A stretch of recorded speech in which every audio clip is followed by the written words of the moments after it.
Greetings and welcome to the first ever GLENNTalks, and today we're going to go over maximizing reading interventions using Vygotsky's zone of proximal development. So I wish all teachers had access to the training and data-driven instruction tools based on prominent learning theories in education.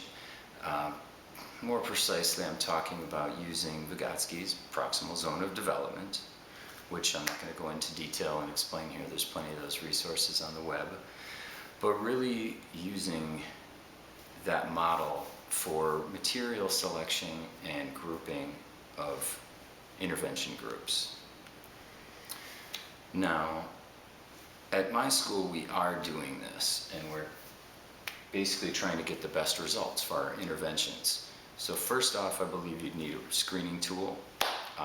We have made ourselves also a scheduled intervention period that is built into our day.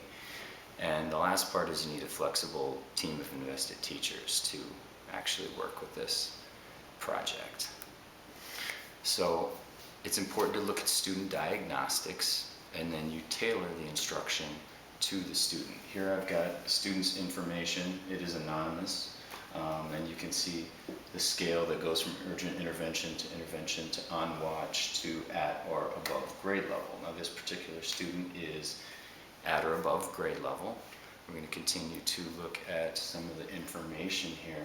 Now again, I've blocked the student's name out, but there's the general scale score, percentile rank. But if you notice the red circles in particular, we've got a 7.1 grade equivalent, which shows that the student is working at a higher level. There's a 6th grade student. And then we also have the instructional reading level, which is, again, slightly above 6th grade.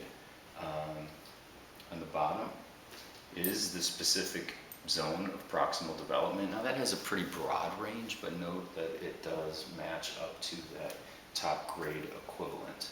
And then there's tips down the side here. Now this is from Star Reading, which is a product of Renaissance Learning that we use to do both benchmark and progress monitoring assessments.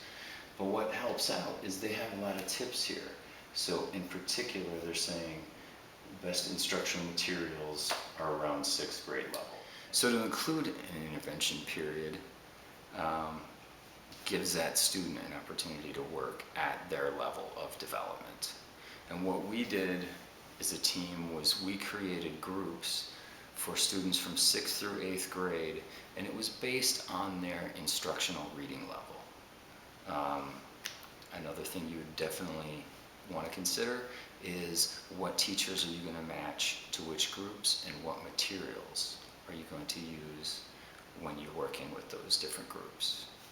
So data analysis can make a big difference if you use it properly to guide your instruction, and that's where we're coming back to this proximal zone of development. We have initial and 5-week scores, and if you can see there that we've actually had quite a bit of movement from the urgent intervention, and also some movement into the on watch and into the at above categories. So thank you for taking time to watch this video. First ever GLENNTalks. Take care.